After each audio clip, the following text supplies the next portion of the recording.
In a dramatic outcome of the Jammu and Kashmir Assembly elections, National Conference secured 42 seats of the total 95-member assembly, while its alliance partner Congress secured 6 seats. This brings the NC Congress alliance to the magic number of 48 to form the next government of Jammu and Kashmir. In fact, there is talks of 4 independent MLAs who have been NC rebels who will be in fact joining the National Conference yet again. While the BJP secured 29 seats in the Jammu region, other parties of the Jammu and Kashmir were mostly decimated. The BDP merely received 3 seats, with Mehbooba Mufti's daughter Iltuja Mufti losing the elections, while Sajad Lone of the Jammu and Kashmir People's Conference managing to win his seat merely by a slight margin. The much-hyped Baramulla Member of Parliament, Engineer Rashid's AIP, turned out to be a damp squib, managing to win only 1 seat of the total 50 plus they were contesting on. Aam Aadmi Party, on the other hand, for the very first time created inroads by winning the Doda seat of the Jammu division. 5 seats in the newly formed Jammu and Kashmir Assembly of the Union Territory would be now nominated by the Lieutenant Governor of Jammu and Kashmir, Manoj Sinha. Meanwhile, Farooq Abdullah, while thanking people, declared Omar Abdullah, his son, as the next Chief Minister of the Jammu and Kashmir Union Territory. This brings us to the questions that we are asking today on the News9 Plus Show. Was it a blunder for the BJP to release Engineer Rashid from Tihar Jail ahead of the Assembly elections? Did the BJP underestimate National Conference wave in Jammu and Kashmir? And finally, will Omar Abdullah government be in loggerheads with the Lieutenant Governor over the administrative powers and controls in the very first government of the Jammu and Kashmir Union Territory? And joining me on the News9 Plus Show today are Aasha Khosa, senior journalist, as well as we have Ahmed Ali Fayyaz, senior journalist, joining us from the Kashmir Valley. Ahmed Ali Fayyaz, if I can directly come to you first, how do you see these election results? Most of which was, I must admit, you had predicted most of the elections very much correctly. You had said that there is a massive National Conference wave. And on my show itself, Ahmed Ali Fayyaz, you had said that Engineer Rashid or the independents or the Jamaat will not be a factor at all. So congratulations for your prediction. But what is the way forward? How do you see these elections, Mr. Fayyaz? It's clear that the elections have been completely bipolar. One mandate has got to the BJP in Jammu, particularly for Dogra heartland, that is Udhampur, Jammu, Samba and Kathua districts. They also got some sporadic seats in other districts, but their main problem is that they fail to get a single seat anywhere outside Jammu. National Conference's benefit is that they were able to get 7 seats from Jammu, and that is their advantage. Both of them, National Conference in Kashmir and the BJP in Jammu, swept the polls in their principal constituencies. But it's not sufficient. You can win seats in your constituency, but if you have to form a government, you will have to go to the other secondary constituency. National Conference is Jammu, and for the BJP it is Kashmir. So it is clearly because of this factor that the BJP is out of power today. Aasha Khosa, if I can directly come to you, you have been a veteran journalist in Jammu and Kashmir. Through the most troublesome years you've reported from ground in the Kashmir Valley. How do you see this kind of a transformation now? The very first democratic exercise taking place in Jammu and Kashmir after Article 370 was removed and Union Territory was created. But do you think that the BJP became a little more overconfident with Engineer Rashid being released, he being given a complete mandate to contest the elections really, and they thought that perhaps with the support of the independents, they will be able to win the elections? Well, my understanding is that and also information is that BJP was never a serious contender in Kashmir. They had, they knew that their turf is Jammu, and Jammu they expected to win more votes, more seats, particularly in the border regions of Poonch, Rajouri. There something happened. We all know what happened, and they didn't get the vote. But Kashmir, I don't think that they are ready to go whole hog into Kashmir situation, and where they feel they can win all the elections. Of course, they have made little inroads, like Gurez, the BJP candidate is on the 2nd position, and somewhere in Shupia. That has happened. So for BJP, winning from Kashmir was not an option this time, nor are they looking at that. BJP's outlook on Kashmir, elections, everything that happens in Kashmir now is it peaceful? Is it in sync with the rest of the nation? They were not looking for scoring brownie points in Kashmir, as you can make out from Prime Minister's speech today, and Mr. Chugh, who is BJP in charge of Jammu and Kashmir, he has also said that we'll be a watchdog in Jammu and Kashmir. Of course, they were expecting to win 35 seats. They had calculated the border areas of Poonch Rajouri because BJP had given them reservation, and they were thinking probably people will vote the old way. People there were quite secular and they voted for all the parties, Congress, BJP, everybody. This time that didn't happen. That is where their calculation went wrong. Engineer Rashid coming to Kashmir, first of all, he was released through a judicial order. Well, people can say that, the government doesn't contest in such cases. If they want somebody to be released, they'll say, okay, let him be released. To that extent, government has played its role in his release. But he surely, they were not betting on him. They were not thinking that he will go and change situation for BJP. Right. Of course, by some fluke, if they could win through division of votes, that could be one of the, least effective calculations. That may be in somebody's mind, but I'm not sure they wanted to win a lot of seats from Kashmir right now. But they have some plans. They have long-term plans for Kashmir. Well, BJP seems to have long-term plans. Let's see how that really turns out. But Ahmed Ali Fayyaz, as a long-time watcher of Kashmir and someone who has reported continuously, written about Kashmir over the last 5 years since the abrogation, how do you see the way forward? Because this will be a new kind of a system in place where law and order will not be with Omar Abdullah, the next Chief Minister of Jammu and Kashmir. He may not have some critical rights, be it land, be it law and order, be it citizenship amendment, be it any kind of foreign policy, etc. So how do you see the way forward? Most of the things that he will do will be related to maybe municipality, hospitals, infrastructure, etc. in a very limited fashion. So do you think that Omar Abdullah government, the National Conference, will continuously be at loggerheads with the Lieutenant Governor, just like we see perhaps in New Delhi, Arvind Kejriwal model, or perhaps Puducherry? As far as the political issues are concerned, obviously there will be differences between the National Conference and the BJP, and Congress, is an ally with the National Conference. So there will be differences on political issues, including the issues you mentioned. But as far as the abrogation of Article 370 is concerned, this is a fait accompli.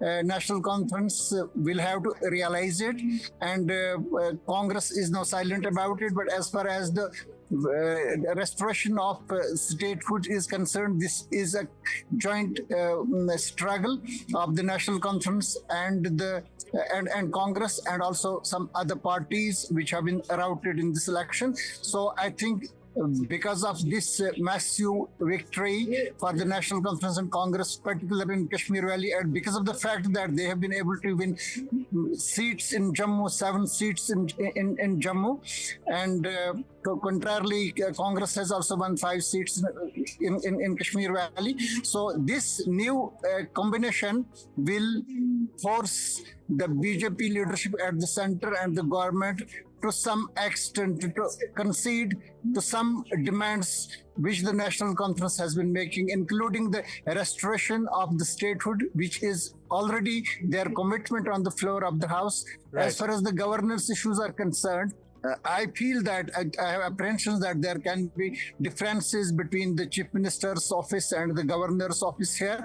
But by the interviews, by the tone and tenor of the interviews of Mr. Omar Abdullah, who according to Dr. Farooq Abdullah is going to be the next Chief Minister, I'm sure that both the parties will realize the new realities, and there will be a camaraderie between Raj Bhavan and the Civil Secretariat. I'm sure about it that there will not be much of confrontation between the two, the way we have seen it in case of Delhi. But you need to bear it in mind completely that Delhi and Jammu and Kashmir are completely two different entities. Right. It's very easy for for a robust government, BJP robust government like that of Mr. Narendra Modi, to put a chief minister of Delhi in jail, but it will not be possible because it has political ramifications, and I don't need to go into detail in it. It will not be possible for them. So on both sides, there has to be a sense of reconciliation. I'm sure about it that there will be a way forward, and the most important thing is that this vote has completely rejected the separatists, the pseudo-separatists, the people who are saying that only the people who are with Pakistan and Azadi, they will be the beneficiaries of the vote. This vote is for national conference. This vote is for Sheikh Mohammed Abdullah's party, the man who is responsible for Kashmir's accession and strengthening Kashmir's accession to India. The man who was saying from day one that Kashmir will not be getting anything out of violence. Thereafter, Dr. Farooq Abdullah said from day one that it is terrorism and we are not going to get anything out of it. So fair enough. I have a quick question for you. Ahmed Ali Fayyaz, I have a quick question for you. Since you have again observed the LG and the political dynamics of the state and the center-state relations, there are rumors, there are speculations that now perhaps Manoj Sinha will be on his way out. Perhaps for the last 2 years, he has not been willing to continue as the Lieutenant Governor. There is speculation that either the former Chief Secretary BVR Subramaniam or the former Home Secretary Ajay Kumar Balla could be the next Lieutenant Governor in merely next few weeks. Do you think that is a possibility?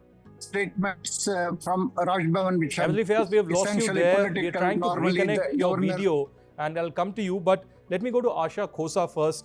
Aasha Khosa, speaking about the Congress party in particular, do you think that yesterday they got a double setback? One, of course, in Haryana, they initially celebrated distributing jalebis and motichur laddus, but a massive defeat in Haryana. But speaking about Jammu and Kashmir, many say that there's a huge victory.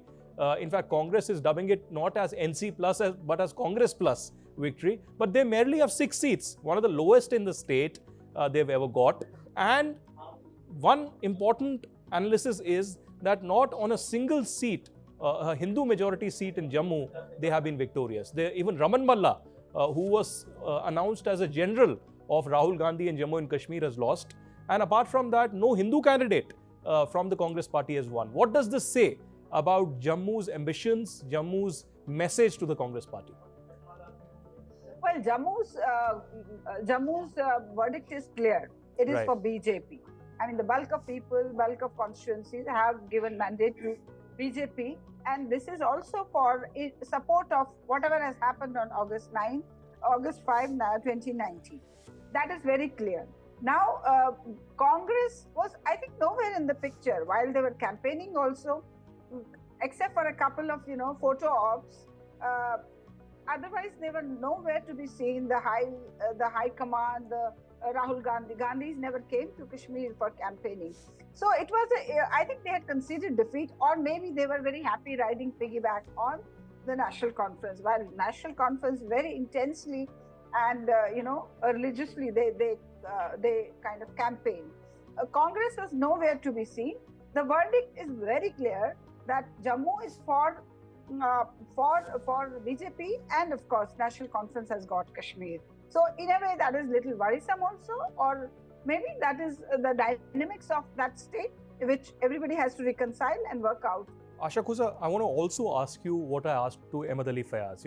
The change in the Lieutenant Governor, do you think really that that's a possibility? Because, it's always a combination that is seen, a politician versus a bureaucrat, perhaps. In Delhi, we had a former bureaucrat as the Lieutenant Governor twice, and this time around as well, there is speculation that BVR Subramaniam or Ajay Kumar Balla could be the next Lieutenant Governor in merely next few weeks or months.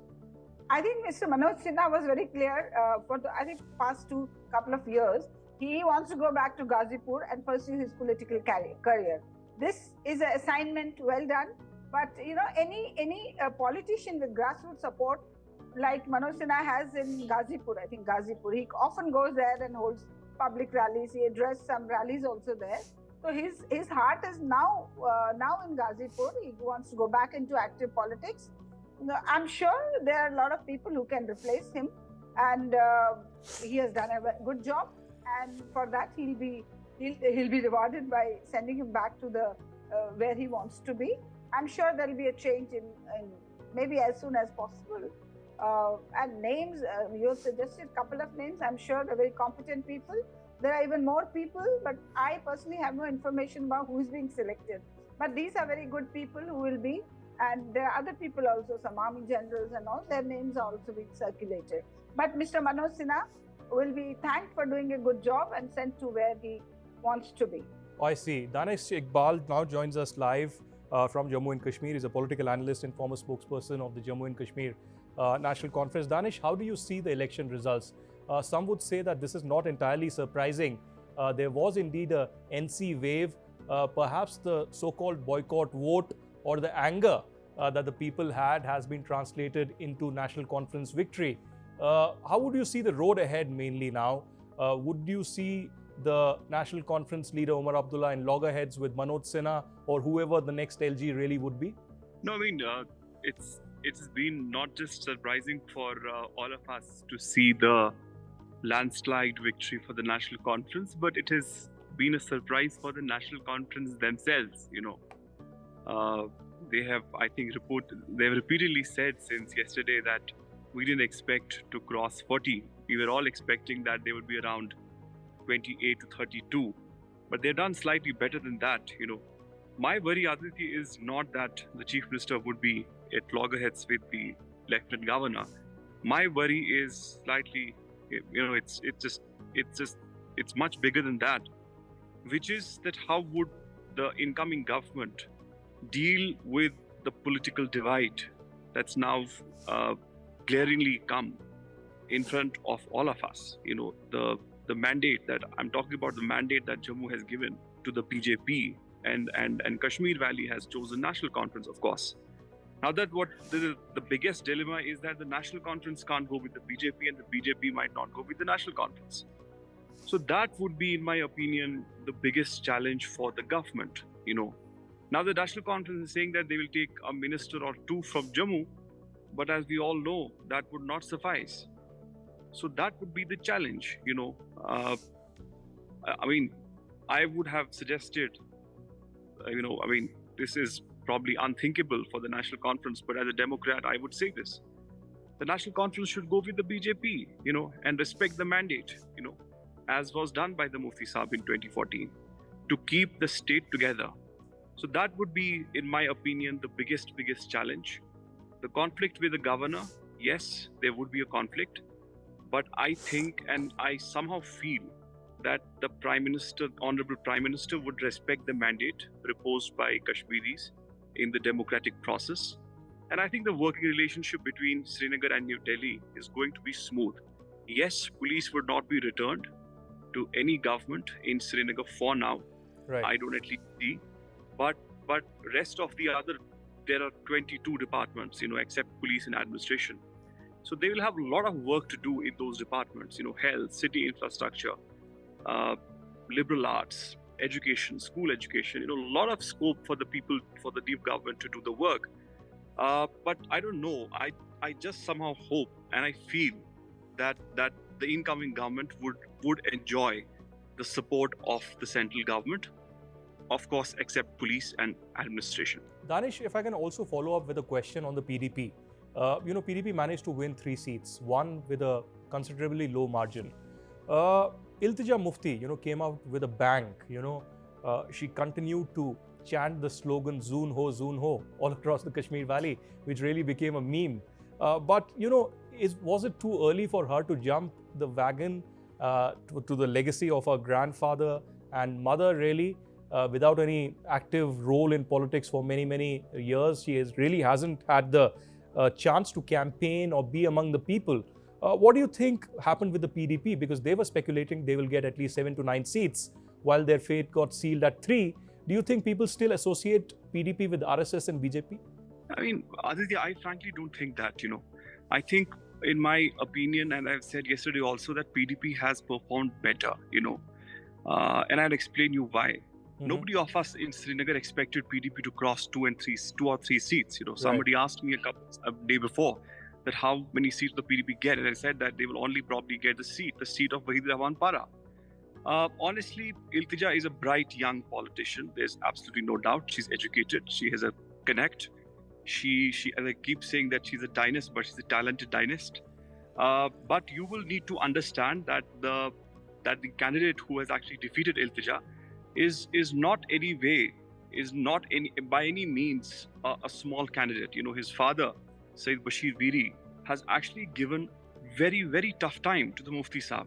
And actually, the Bijbihara has never been the family bastion for the Muftis. Mufti Sahib has, throughout his life, lost elections in 1970s and 80s to the father of this gentleman who has now defeated Iltija by the name of Dr. Viri, Dr. Sayyid Bashir Viri. So actually, I mean, Iltija had gone to Bijbihara in her opinion. She had thought that it's probably the safest seat in the Kashmir Valley for the PTP. She would win, she would enter the assembly, and then she would evolve and probably build her party back. Right. But what probably the PDP did, one of the worst mistakes the PDP did was at the 11th hour, they shifted a very senior PDP veteran by the name of Abdul Rahman Viri, who they shifted to another constituency, and that's why the voters did like that. You know, the voters were actually disgruntled, and that's something that the voters felt a sense of hurt. That how would this lady in her 30s, just because of a Mufti surname, she's being parachuted and para-dropped on the electorate of Bijbihara. Now we will teach her a lesson. If you have seen Aditya, you would have seen that Iltija has not just, you know, her results haven't just not been breached, you know, it's been stormed. She's lost by 10 to 12,000 votes. But she was very emotional yesterday, you know. She was so heartbroken, so much so that she didn't even hope to live for the next election. But she didn't even speak to the ANI. She banned ANI instantly. Yes. She was speaking to the Greater Kashmir. She was completely heartbroken, but then, you know, it just happens. You lose some, you win some, you go on. But I mean, I'm sure that she would have a very important role in the future to play. Fair enough. Abdullahs are back with a bang. Muftis, not really. But Aasha Khosa, last comments to you. Quickly, if you could tell us, what are the top 5 priorities that the Omar Abdullah government should have now for the people of Jammu and Kashmir? Do you think that the old agenda of this autonomy, self-rule, of this alienation needs to completely be stopped, and work needs to be done on infrastructure, development, job creation, investment for the people of Jammu and Kashmir to bring them to the mainstream at par with other states and union territories of the country? Well, Aditya, frankly telling you, this national conference has a lot of baggage, you know, of autonomy, of the past. So it will take a lot of time.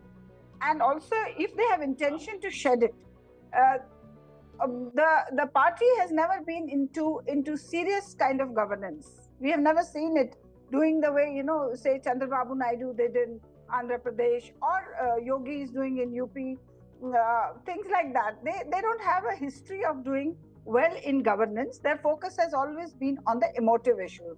Now the situation has changed. The party has not reconciled, apparently not reconciled, but I am very sure Omar Abdullah is a very sensible person. He's well exposed, well traveled, and he interacts with chief ministers. I was listening to one of his interviews where he was praising UP Chief Minister Yogi Adityanath. He was saying, I like him. I mean, he was praising him. Right. So now the character of how Omar Abdullah behaves and how he controls his party, whether he comes with a new kind of mindset or he's just ready to continue the old mindset. If they go with the old mindset, then there will be conflict every day, because the national conference and that applies to Kashmiris in general. They have attached everything that happened on 5th of August 2019 to the izzat of Kashmiris. So if that rhetoric continues, if that narrative continues, they'll not be able to deliver. They'll get into kind of clashes, and it will be a failed experiment. If they want to utilize this massive mandate they have got, immediately they have to get in touch with the center and collaborate with it on developmental projects. All right, center-state collaboration is the way forward, new political discourse and a new political route of Jammu and Kashmir. Will that happen? Will the government of Jammu and Kashmir led by Omar Abdullah be at loggerheads with the LG's administration? Well, only time will tell. Danish Iqbal and Aasha Khosa and Ahmed Ali Fayyaz, thank you very much for joining us on the News9 Plus Show. BJP has just won a historic election in Haryana. Not only did it win the third time by 48 seats, it broke its previous own record of 47 seats in 2014 and 40 in 2019. It defied predictions from analysts and an anti-incumbency sentiment. So what swung the elections in BJP's favour? Haryana politics is dominated by the Jats. Even though Jats comprise only about a fifth of the state's population, most of the state's chief ministers have come from the community. Right from 2014, where the BJP first came to power, it has continued to focus on non-Jat voters by cobbling together a coalition of non-Jat backward caste voters. This time too, while the Congress wooed the Jats, the BJP stitched up a broad coalition of voters spanning several communities. Now, according to Union Minister and former Haryana Chief Minister ML Khattar, silent voters played major role in Haryana polls. So who are these silent voters? Badri Narayan, who is here, is a director and professor at the GB Pant Social Science Institute, Prayagraj, who has written an article, Beware the Silent Voters, well before the election results, in which he has written that in Haryana, which is dominated by the Jats, silent voters may impress with their numbers. But the silent voters may actually influence the outcome of the assembly polls. Before I start by asking him about this and what he has come across while travelling these elections, let me introduce my other guests as well. Pradeep Bhandari, spokesperson of the BJP, joins us, and of course, Badri Narayan, who has written that important article. Pradeep Bhandari, if I can come to you first to understand what really happened, and of course, positive luck just weeks after joining the BJP, sweet taste of success. Pradeep, what are the dynamics really? Because yesterday I was noting very carefully that before 9 a.m., the Congress was immediately celebrating. Pawan Khera, in fact, came out on television, the spokesperson of the Congress party, and said this is a massive defeat for the BJP. And they celebrated by distributing jalebis and announcing it on national television. What transpired between 9 and 10:30 a.m. That the Congress then started blaming the EVMs? Well, Aditya, thank you so much for having me on your show. Well, Aditya, having an experience of 8 to 9 years of seeing at least more than 35 elections, what I can tell you is that any celebration before 11 o'clock in any election is a premature celebration. Right. Because till 9 o'clock, any voting which happens, it's only a ballot vote which takes place. The EVM starts to open after 9 o'clock. I was saying and reiterating yesterday also on all my interactions that this is an election which will go towards Chhattisgarh elections 2023 because the momentum was with us. So if you would have observed that as more EVMs were counting, the trend which was giving us 10 to 15 seats in the ballot, it started to move towards a mark of 2025. And by 10:30, we were beyond 30. So I was very confident because the feedback that we were getting from the ground is that the silent voter, as EVM started to open more in the rural areas, our vote percentage was increasing. And the rural areas were considered to be stronghold of the Congress party. That is what made us conclude that Haryana will go towards the Bharatiya Janata Party. And there was a huge silent consolidation on the ground in favor of Prime Minister Narendra Modi's development vote. And the last point with which I want to end my part, Aditya, here is that not just that, even geographically, when we were tracking the result, we were seeing that we were not getting wiped out from traditional Congress stronghold. This further made us believe that the sentiment on the ground was against the Congress party and with us. These are the things which made us confident on the result day, and this is where Congress party prematurely celebrating did not give us any jittery remarks. We were confident that by the time it will be 11-12, the result will stabilize in our favor.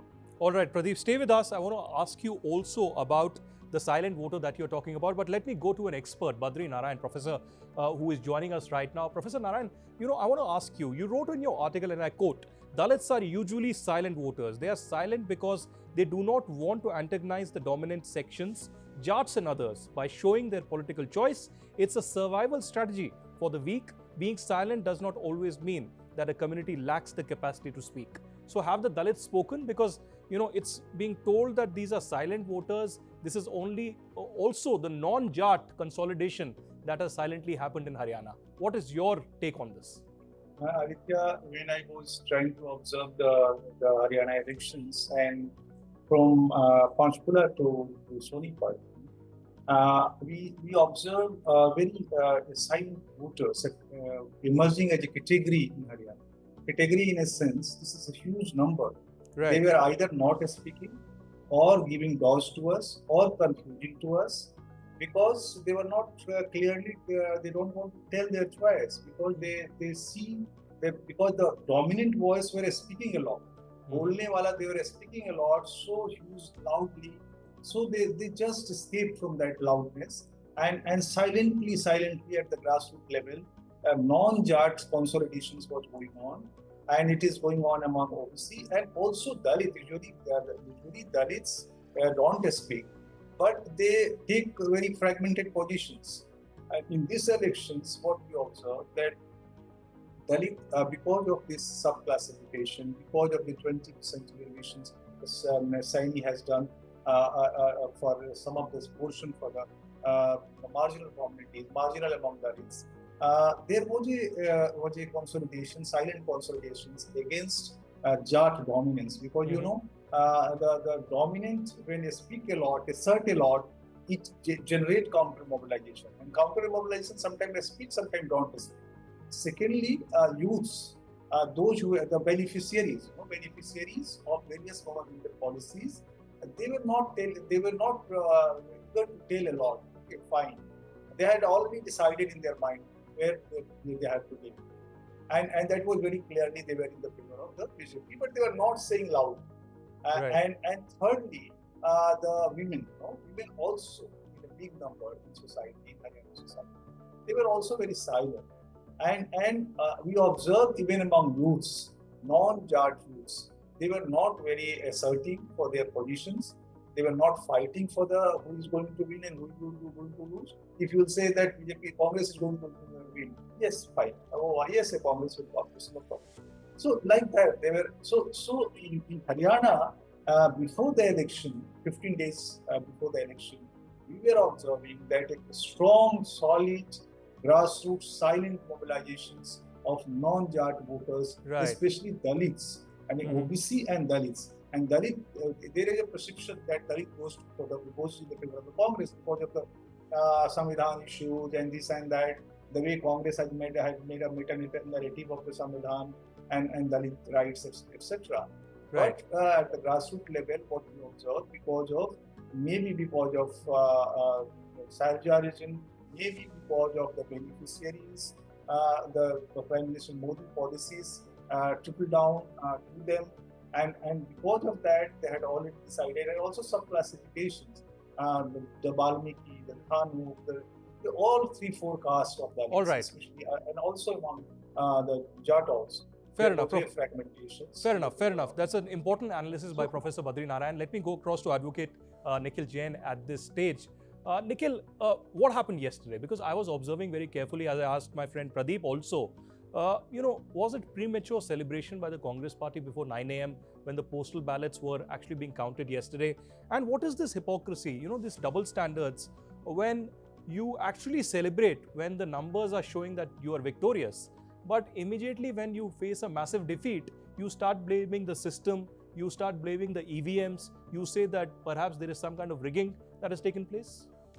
See, first of all, let's put this entire thing into context. And what happened in the past 1 or 2 years, not even 1 or 2 days, 1 or 2 years, was that everybody around in the political circles was saying that it is the government is in 2024 state elections is for the Congress to win, for the simple reason that the kind of misrule and misgovernance that the people of Haryana were seeing under Mr. Khattar's government and the kind of disenchantment they had against the government, the Congress was the sort of obvious solution. And then let's move back to the past 2 months when you look at any exit poll, any ground report, anybody that you're talking to, whether political people leaning towards the right or towards the left or news people, political analysts, every single person gave this election as a clear victory, as a sounding victory to the Congress. Nobody was predicting less than 50 seats for the Congress. Some were even saying 60, 65. And that is exactly what the trends in the morning when the postal ballots were being counted, that is exactly the trend that was showing. And obviously, you know how political workers are, you know how overexcited people are. I don't think this is the first instance that this has happened with the Congress. I think similar incidents have happened with the BJP, with the Aam Aadmi Party, with Congress, with everybody. It happens that when political workers think that it's going to be their government, they start prematurely celebrating.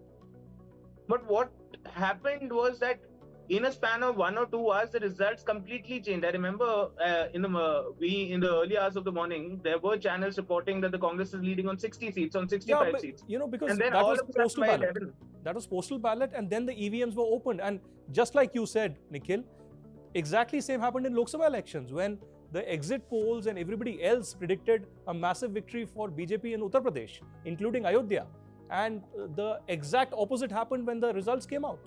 Yeah, absolutely. So that's what I'm saying, that the premature celebration, I'm not going to blame it too much on the Congress party or its political workers for prematurely celebrating it. That's their nature. That's how they are. But yes, the opposite, like you're saying, like it happened in the Lok Sabha, exactly this is what happened, that, the entire election result turned around. That first the exit polls have given the victory to a party, the postal ballots are supporting that, and then the EVMs are completely countering that. Now, so as to point out why what the Congress party is doing right now is not a case of hypocrisy, but a case of genuine concern. Right. So if you may have seen the press conference that was held by Jairam Ramesh and Pawan Khera, you would have noted the points that they were making. They're not saying that the entire election is stolen, every EVM is faulty or this or that. They are talking about some 13, 14 specific assembly constituencies, and they are willing to, adjust that number to a higher number depending on the number of complaints that they receive. They're talking about 13, 14 assembly constituencies where they have received complaints from the counting agents about multiple EVM machines having been there, where the machines that had a 99% battery level, they were all showing votes in the favor of the BJP candidate. However, the other machines, which had 60 to 70% vote share, they were showing a lesser, they were showing other results, basically a Congress victory or something like that. Now, the thing is that if an EVM has been used on the polling day, for an entire day, the EVM has been used and then it has been put into idle storage for the next 2-3 days in the strong rooms. How do you expect it to have 99% battery charge? Either you can say what the Congress is saying is absolutely false, झूठ बोल रहे हैं, but that is not nobody's charge. So I don't think the charge on hypocrisy is valid. I think these are valid concerns that have been raised by a political party that is the principal opposition party in the state as well as in the nation, and they should be seen seriously. The Election Commission should look into it. If indeed what Congress party is saying is true, action should be taken. If what they're saying is not, then all right, Nikhil Jain, that is for the Election Commission to answer. But let me go across to Pradeep Bhandari yet again. Pradeep, two quick questions to you. One thing that is being repeatedly said, at least more so on the social media, that if somebody needs to be given the credit, it is the Rashtriya Swayamsevak Sangh, because they have been silently working on the ground. They've been trying to, coordinate and consolidate the non-Jat vote bank on ground. How much of this would you agree? And secondly, do you think that the Aam Aadmi Party contesting all 90 seats became a nightmare for the Congress Party also, that Aam Aadmi Party cut through the votes of the Congress Party? Is that also relevant and true? Well, the RSS is the soul of the Bharatiya Janata Party. It's our ideological soul.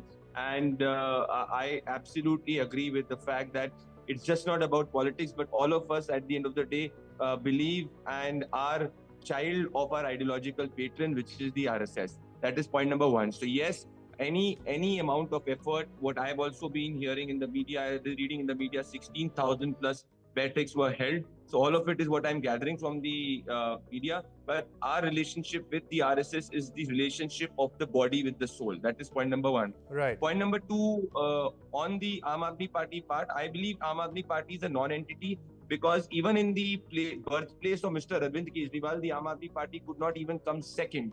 And Aam Aadmi Party came third on all the 90 seats. And if you see the number of seats, the votes they've got, many seats they've lost deposits. So this will not, even if Aam Aadmi Party would have contested with the Congress Party, it would not have changed the essence of the verdict. And I tell you why, because of the following two reasons. Number one, if you look at the SC seats, Aditya, we have won more 55% of the SC dominated seats, which means that the Dalits in majority have voted for us, not the Congress Party. The Congress had this narrative that the Dalits were not with us. Point number two, even in the Jat dominated 17 seats, we have won 7 seats, which is roughly around 45%. So even the Jat vote is not consolidated completely with the Congress Party. This could only be possible, Aditya, where across caste lines, the poor is voting for us. Because if you look at Haryana election, it has never happened that the government is repeated for the third consecutive time. And this is what the Prime Minister Narendra Modi re-emphasizes on a pro-incumbency vote, which has happened across state governments in the Bharatiya Janata Party, which are following his philosophy of development and increasing the welfare vote. So I don't want to look at it whether as an arithmetic election. It is a pure election of pro-incumbency election, because we have bettered a tally of 2014. Yes, electioneering, election management is a role, but election management cannot happen if you do not get your basics correct. The basic is that worked on the ground. All right, fair enough. Pradeep Bhandari, Nikhil Jain and Professor Badri Narayan, thank you very much. I'm out of time right now. But interesting elections, interesting results. Let's see how the way forward for Haryana looks like in a historic third victory for the BJP.